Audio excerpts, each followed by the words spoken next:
The boys are lounging around Neal's record store on a stormy evening. Rain lashes against the windows, creating a rhythmic drumming that fills the air. The store itself is a labyrinth of old vinyl records, dimly lit by flickering overhead lights. The smell of incense hangs heavily in the air, mixing with the musty scent of aged album covers. The atmosphere is thick with both nostalgia and an undercurrent of something darker. It's like stepping into the 70s. Smells like it too. Holy hell, check this out. Venom, black metal. This is the real deal, boys. Damn, Chainsaw. Where'd you dig that up? That's like finding the holy grail of metal. You know we've got to spin it. Oh man, Countess Bathory is on this one? I've always wanted to see what all the fuss is about. Is it true she bathed in blood? Because that's some hardcore moisturizer, dude. I've heard stories, man. They say she's cursed. Like, anyone who messes with her story ends up on her guest list. And trust me, that's not a party you want to RSVP to. Cursed? Seriously, Squits? It's just a song. Probably based on some historical figure with a messed up hobby. I mean, bathing in blood. Sounds like a bad horror flick. The boys laugh, but their laughter is cut short by a sudden movement in the shadows.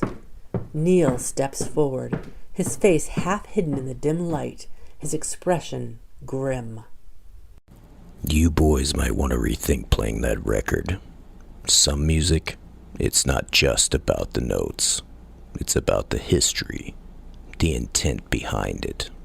And that intent can be dangerous. Dangerous? Neal, come on, man. You can't tell me that and expect us not to play it. If there's danger, I say bring it on. That's what metal's all about, right? Pushing boundaries, facing the darkness head on. This isn't just about pushing boundaries, Chainsaw. You were there for our little escapade in Whitechapel. The 10 Bells pub and how close we came to Jack the Ripper. The Victrola. It's not like your modern turntables. It's old, ancient even. It's seen things played that should never have been heard. And this record, it's one of those things. You play it, you better be ready for the consequences. Consequences, schmonsequences. I'm not scared of a little ghost story, Neal. Let's just see what happens when we play it. Guys, I'm serious. This is a bad idea. Like messing with the universe kind of bad. Can't we just listen to some Iron Maiden instead? At least their curses are catchy. What's the matter, Squits? Afraid the Countess is gonna come out and give you a bloodbath of your own? I don't know, Neal. You sound pretty convinced there's something to this, but science says curses are just folklore, right? Still, that was some serious foreboding you just laid on us. Folklore. Just be careful, boys. Once you start that record, there's no going back. No going back? Perfect. Let's do this. Musicam simil et finis. Permittas in via ad tempus incipio. Queris quid sit musica til ad sues dimensionibus mutari vinditur. Tolle cortio licet. Officer investigatio tua plena coram. Neninia est non inviet. Vitam somnis tus. Lacius cantus.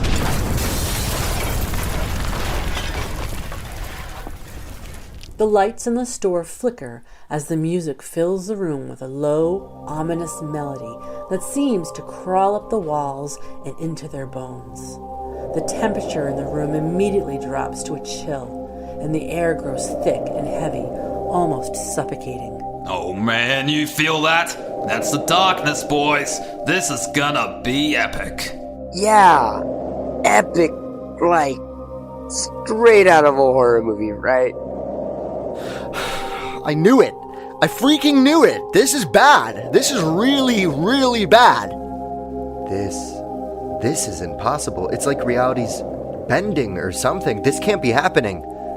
Suddenly, the room distorts. the walls twisting and the floor tilting, as if the entire store is being sucked into a vortex. May whatever forces control this place have mercy on your souls. The last sound the boys hear before they're completely consumed is the echoing, eerie voice of the narrator. Welcome to the Curse of Bathory. The boys stumble into a dark, damp forest.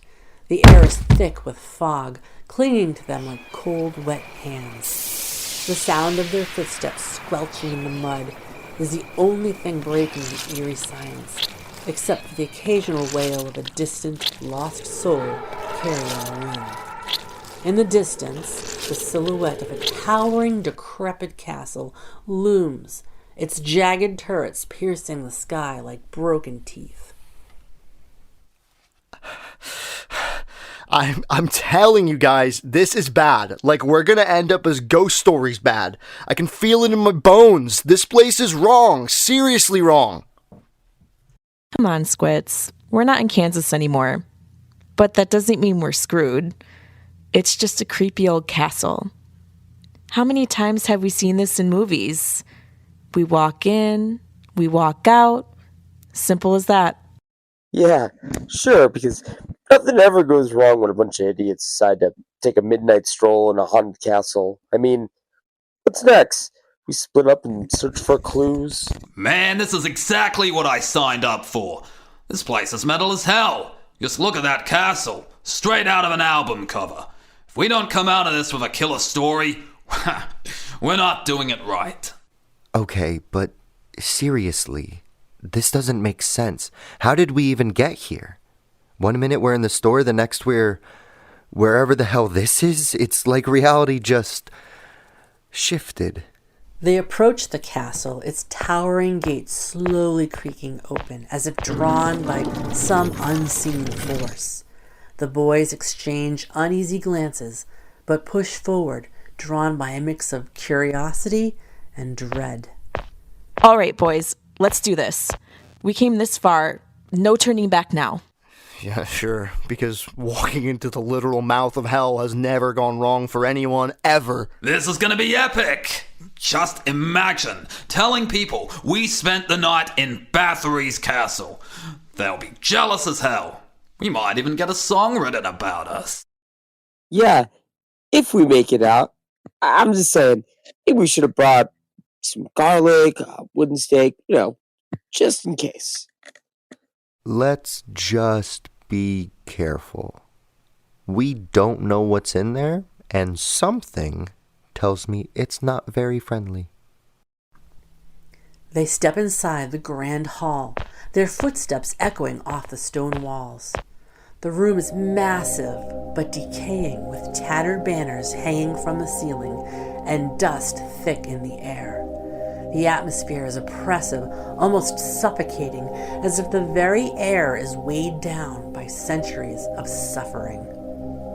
The walls are lined with portraits, grim, dark depictions of Bathory's victims, their eyes seeming to follow the boys as they move along. The echoes of tortured screams seem to emanate from the very walls, mingling with the distant rhythmic drip of unseen blood. I don't like this. Those eyes, they're watching us. I swear they're watching us. We need to get out of here now. Nah, man, it's just your imagination. Paintings can't watch you, right? I mean, that's not a thing, is it? They do look kinda alive, don't they? Nah, it's just the atmosphere getting to us. Keep it together, guys. Alive or not, these poor bastards got it bad. Imagine being one of Bathory's victims. No thanks. But hey, at least we get to see history up close, right? History? More like a graveyard. This place reeks of death. If these walls could talk, they'd be screaming. They continue exploring the castle, each step heavier with the weight of the castle's dark history. They find themselves in a chamber where the walls are lined with iron maidens, their rusted spikes still stained with old dried blood. The sight is chilling, the air growing colder and more oppressive with each passing second. Well, this is cozy. Home decor tip. Nothing says welcome like a room full of torture devices. Bathory sure knew how to entertain. I can't do this, man. This place, it's like it's alive. It's watching us, waiting for something. I can feel it. We need to leave right now. I hate to say it, but Squits might be right. This place gives me the creeps. I'm not sure how much more of this I can take. Quit your whining, Bonger. We're in the belly of the beast. This is what we came for. You didn't think it was going to be a walk in the park now, did you? Guys, focus. We need to stay sharp. We have no idea what we're dealing with here, but it's not just some ghost story. This is real. Too real. Suddenly, a cold breeze sweeps through the chamber, extinguishing their torches in an instant. The darkness is complete, suffocating, and the boys are plunged into pitch-black silence. Oh God, oh God, oh God. This is it. This is where we die. I can't see anything. I can't breathe. Everyone stay close. Don't freak out. It's just the wind. Probably. Yeah, just the wind that blows out fire in an enclosed room. No big deal, right?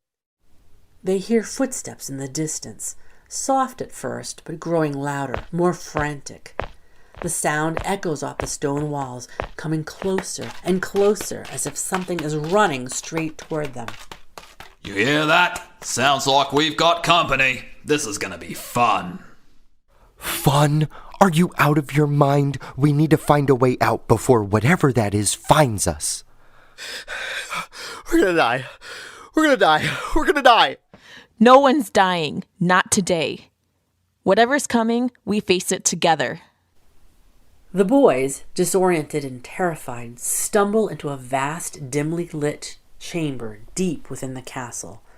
The room is dominated by a blood-stained altar at its center, surrounded by ancient, twisted symbols carved into the stone floor. The air is thick with the sickening metallic scent of blood, making it hard to breathe. The shadows seem to move on their own, dancing in the flickering torchlight as if alive. Oh, this is just perfect. We couldn't just stumble into, I don't know, a library or something? No, we had to find the murder chamber. Yeah, because every cursed castle needs a blood-soaked altar. It's like a must-have accessory for the evil decor. Martha Stewart would be proud. Guys. We need to get out of here. Now! This place, it feels like it's watching us, waiting for something. I don't like it. I don't like it one bit. Suddenly, the shadows in the room coalesce, forming into a figure. Countess Bathory steps out from the darkness, her presence commanding and terrifying. She's a vision of dark beauty, draped in flowing black robes that seem to absorb the light around her. Her eyes, though mesmerizing, are hollow, filled with an insatiable hunger that chills the boys to their core. Well, if it isn't the lady of the hour. Nice place you got here. Real cozy. You always greet guests with the whole blood and death vibe? Or is this just for us? Foolish children, you've wandered into a place where time holds no meaning, and death is but a whisper. You've come seeking darkness, and now you've found it. We didn't come here looking for trouble, lady. We just took a wrong turn somewhere. So if you could just point us to the nearest exit, we'll be on our way. There is no escape. You are part of my ritual now. Fresh blood to sustain my cursed immortality. You've walked right into my trap, and soon you will feed the darkness that has kept me alive for centuries. Oh, I knew it! I knew we were gonna die! I'm too young to be a blood sacrifice! I haven't even kissed a girl yet! Priorities, man. We're about to be drained like juice boxes, and that's what you're worried about? Wait, Venom's lyrics. They talk about Bathory's downfall, right? Betrayal and trickery. There's gotta be a way to use that against her. We just need to think. Right. If we can mess up her ritual, maybe we can throw this whole nightmare off balance. But we need a plan. And fast. I'm all for breaking stuff. Just tell me what to smash. Struggle all you want, children. It only makes the ritual sweeter. Your blood will fuel my power, and you will be forgotten, lost in the echoes of eternity. Alright, listen up. We need to disrupt the ritual. If we can destroy whatever's keeping this place together, the relics, the symbols, maybe we can weaken her enough to escape. Chainsaw, Bonger, start wrecking those symbols. Squits, Beezer, help me with the altar. The castle begins to crumble around the boys as they flee through the dark, twisted corridors. The walls crack and splinter, the ground shaking beneath their feet.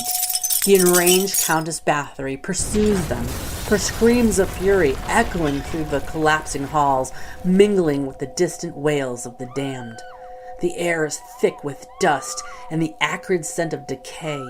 The song's climax approaches, and they know that if they don't reach the Victrola before the final note, they'll be trapped in this nightmare forever. Hello out there!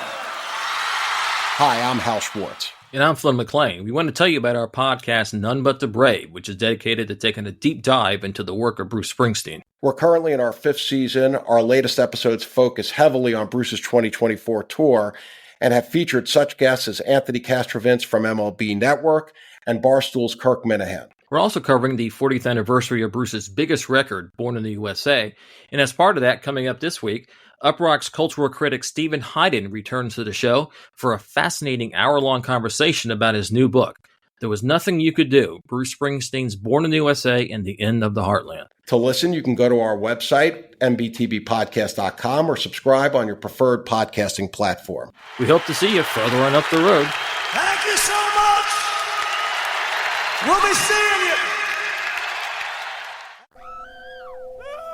I'm running as fast as I can! My legs weren't built for outrunning ancient curses, okay? I don't know about you guys, but I'd really prefer not to die in a collapsing castle being chased by an undead countess. So let's pick up the pace, huh? You know, this is probably the worst tourist attraction ever. 0 stars on Neal. Would not recommend. Are you kidding? This is the most metal thing that's ever happened to us. But yeah, let's get the hell out of here before we end up as a footnote in some goth kid's diary. Forget the jokes. Focus on getting out. The song's almost over, and if we don't reach the Victoria in time, we'll be permanent residents of Castle Bathory. The boys dash through the crumbling halls, the Countess's screams growing louder, more desperate. The castle seems to close in around them, the walls narrowing as if the very structure is trying to entrap them. They can feel the heat of the Countess's rage on their backs, her presence, a dark shadow that looms closer with every step. I swear, if we survive this, I'm never listening to metal again. I'll switch to smooth jazz. I don't care. I just want to live. Don't you dare, Squits. If we make it out of this, we'll be legends. But first, we have to actually make it out. The hallways twist and turn, each one looking more ominous than the last. The boys are disoriented, but they push forward, driven by the terrifying realization that the final note is approaching fast. The walls continue to collapse, dust and debris filling the air. They can hear the Victrola's haunting melody growing fainter, and with it, their hope of any escape. There it is! I see the portal! We just need to... Whoa! Okay, less talking, more running.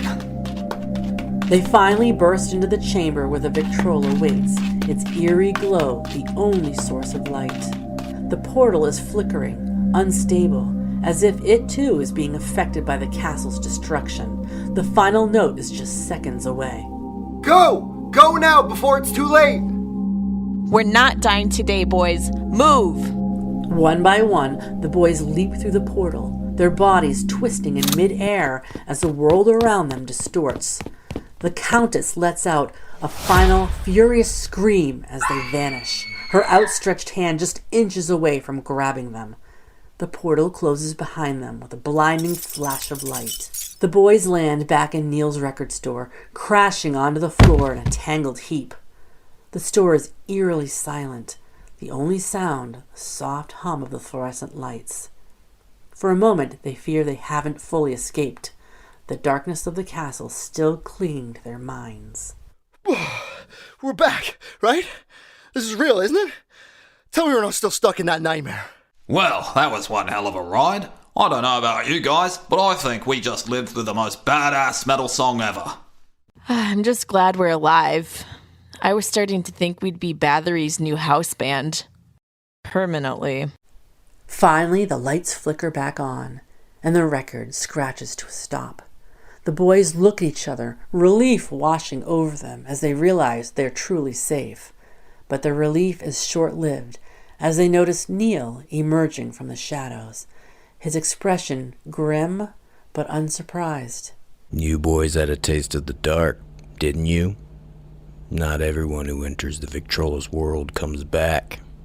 Consider yourselves lucky and warned. What the hell was that, Neal? You knew this would happen, didn't you? Why didn't you stop us? Some lessons can't be taught, only learned. You're still here, and that's more than most can say. But remember this, curiosity has a price, and you've just paid it. As the boys leave the store, they notice the black metal record is nowhere to be found. They exchange uneasy glances, but say nothing. Neal simply nods at them, a knowing look in his eyes, as if he understands far more than he's letting on. As they walk away from the store, the camera lingers on Neal, who slowly closes the door behind them, locking it with a heavy, ancient key. The final shot focuses on the Victrola, still sitting ominously on the counter. It hums softly, almost imperceptibly, as if alive, the whispers of countless souls trapped within its grooves. Nice. Done. Yeah, well, I could do without the near-death experience. Maybe next time we just stick to video games. Oh, come on, Squits. You're just mad because you missed out on being a vampire's snack. We're legends now. I don't care if I ever see another record again. That was too close. Way too close.